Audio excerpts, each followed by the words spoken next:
this episode of Dolce Vita, savor the authentic flavor of Korea. Get into the colorful world of American artist Nelson Caban. Have a taste of the chic and innovative version of the old-time favorites. And be inspired by the enigmatic artworks from Central Eastern Europe. When it comes to cooking, I think using seasonal ingredients makes all the difference. Choosing ingredients that are naturally in season means you get fresher, sweeter, perfectly ripe produce that makes all the dishes tastier. I think the most important thing will be presentation because... Prized.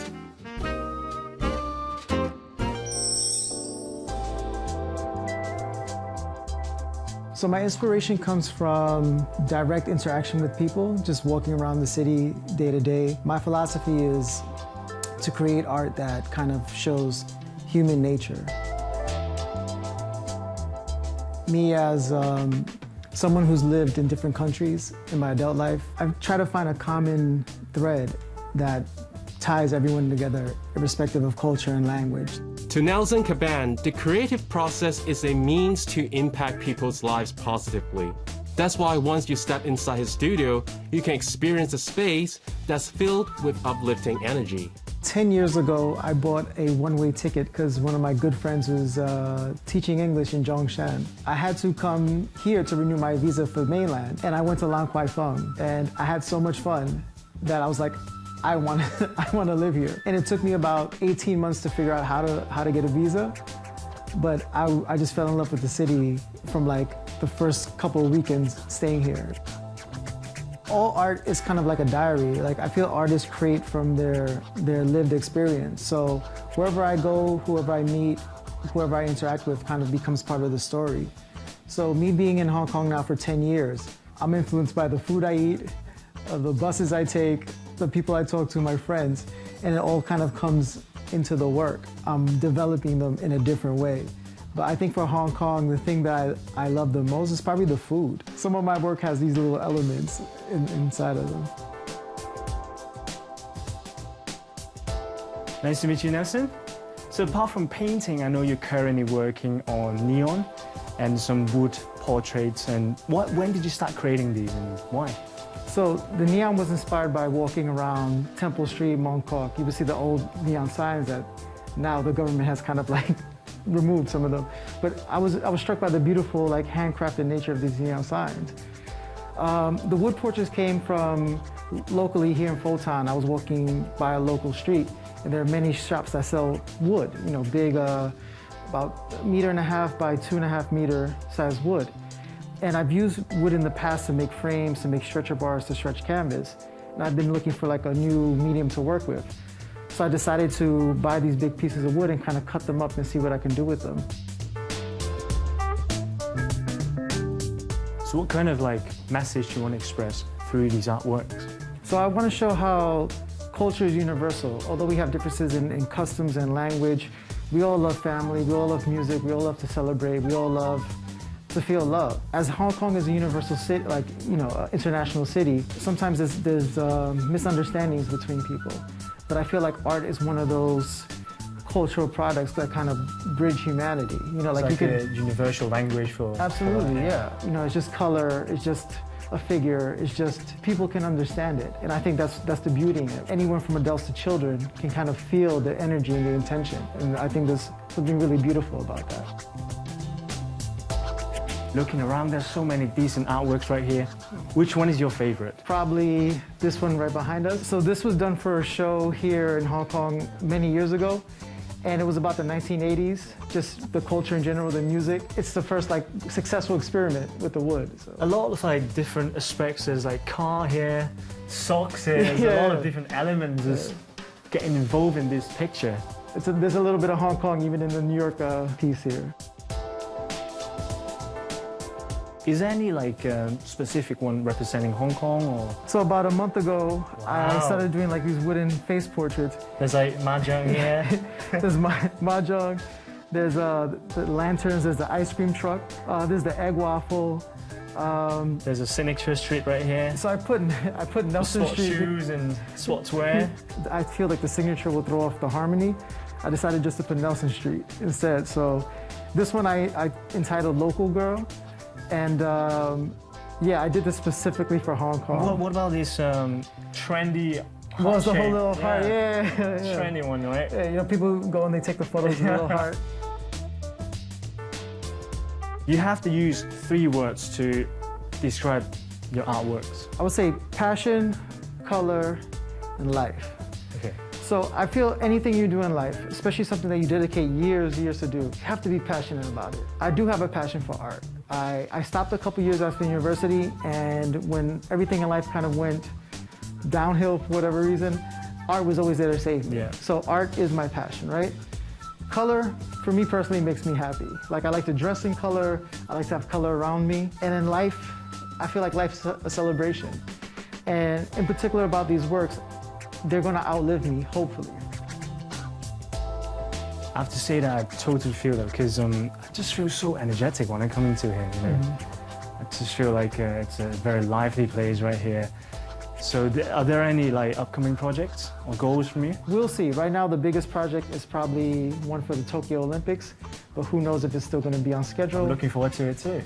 Yeah, I mean, we all need something to celebrate, so I'm just gonna keep making the work, and then when things start opening up, start getting into the galleries and into people's walls. So.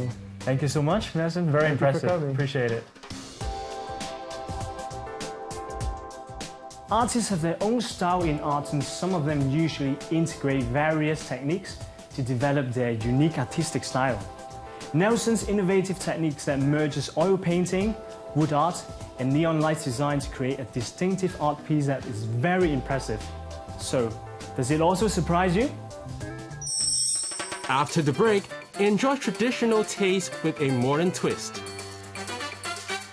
And get the most from your art gallery visit.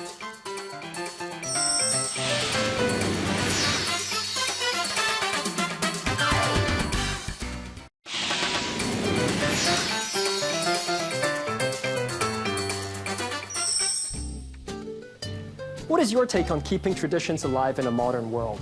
Some people feel traditions have to be preserved to the T for authenticity's sake. Others say dinosaurs never survive.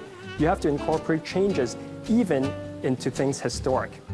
Today, I'm going to be talking with a friend from the F&B world, and she's going to tell us what it means to keep traditions alive. As the 3rd generation to run her almost 80-year-old family business in the food and beverage industry in Hong Kong, Yvonne knew that it wasn't going to be easy to bridge Chinese business traditions with the modern-day expectations of customers when she came on board. Yvonne is here to share her tips and tricks for keeping her family business traditions alive while staying competitive.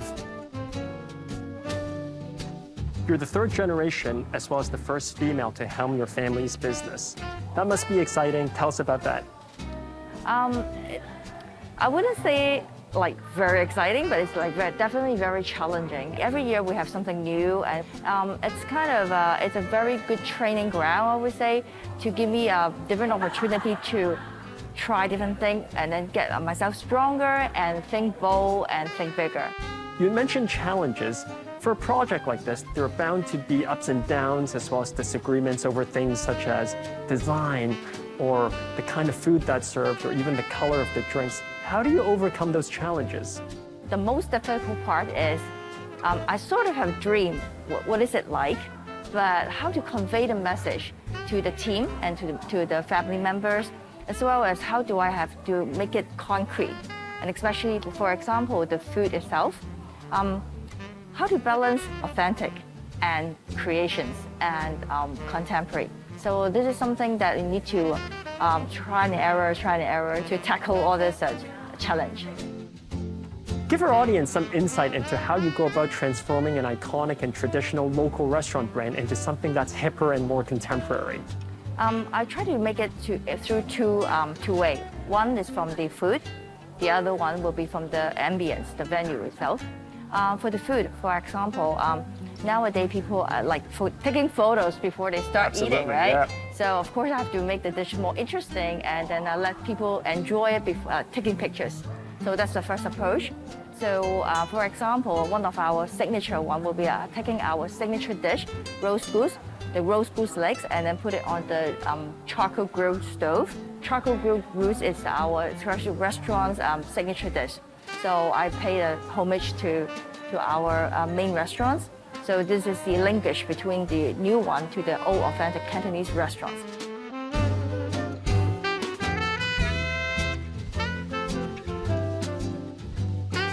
I know that before you joined the family F&B business, you worked in a very different industry. How did your experience in accounting translate and help you in this industry? Before I joined the family business, I'm also the financial controller for a startup medical group. And where I have learned is it's a startup company, so I get to involve in the whole operations. So that actually gives me the entrepreneur's mindset, so which is a very, very good training ground for me to see the business in a more holistic way, and then to understand the business is frontline and then the back office function.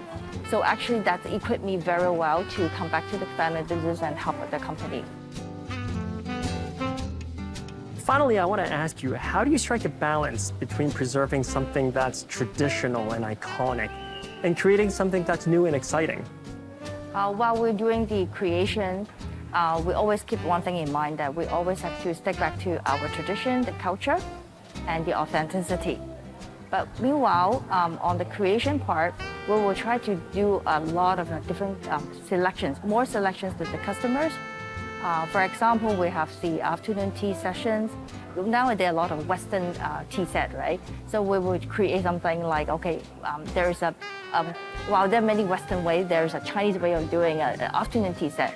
And then we will put in a lot of Chinese element there to create curiosity and also the attractions to the customers. Making changes is never easy. Taking a well-established family brand and making changes to it poses certain risks. But as Yvonne has showed us, striking a balance between the traditional and the innovative is the key to success.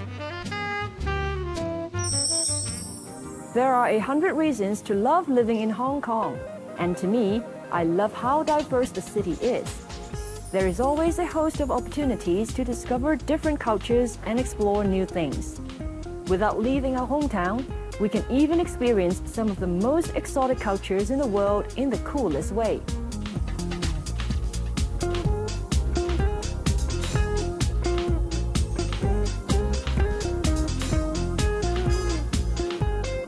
Can you tell us the purpose of showcasing Central Eastern European art pieces in Hong Kong? So to us, Central Eastern Europe is a relatively mysterious place, and it's also very rare to see Central Eastern European art in Hong Kong.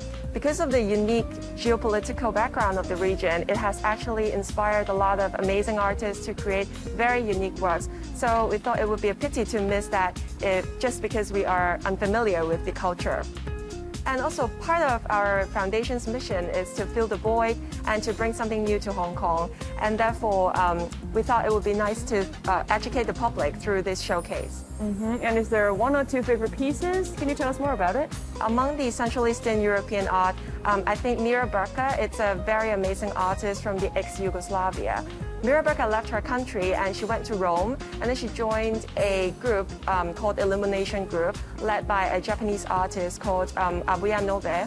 And the group emphasizes light, color. It was very special to see how Mira Burka uses a special material called tempera to create the work, and there was this natural, soft, and pastel color that shows the light of the work.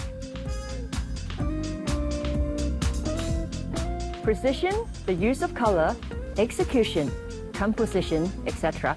are the reasons why we love about art. But what I find the most pleasure in is the artist's ability to portray reality. Some say art offers an alternative and also a grounded perspective to understand the past and also open a window to answer to the future. What's your thoughts on that? Well, this showcase, the title is called Tracing the Fragments. So Tracing the Fragments actually explores the idea of timescape, and it kind of looks at how memories and histories are formed and interpreted.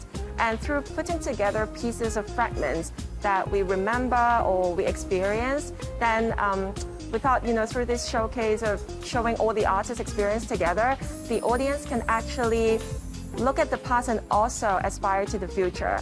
And perhaps, sometimes looking at history or what has happened, we could find a solution or a better way to communicate in the future. And that's the whole concept of this showcase. And how do you think visitors will enjoy this exhibition, and how is the experience different from the others?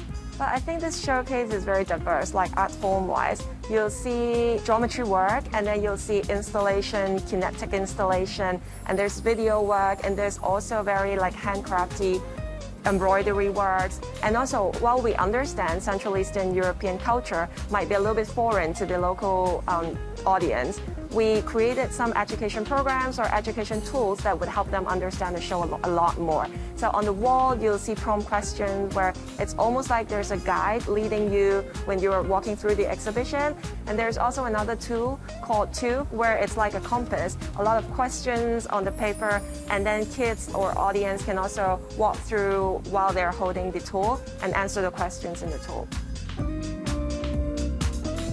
And Central Eastern European art is so rich in culture, and how would you describe it in just a few words? I'll say it's rich, profound, and also very diverse. So a lot of the times we address Central Eastern Europe as one whole region, and we thought, it's one single culture. But inside, it's actually a lot of countries and then a lot of unique cultures there. So I think, what we have to understand is a lot of diverse things are going on within this region. One thing that Elizabeth and I both agree is that art eliminates boundaries, because we believe everyone should get a chance to appreciate art, no matter where you are or where do you come from. That's all the time we have for this week's episode. If you want to find out more about what we have introduced, remember to log on to our website. In the coming weeks, take pleasure in gourmet food from around the world. Explore fun and effective ways to stay healthy, look gorgeous. Keep up with the latest trend in every aspect of life and connect with inspiring people from different backgrounds. Be sure to tune in again next time.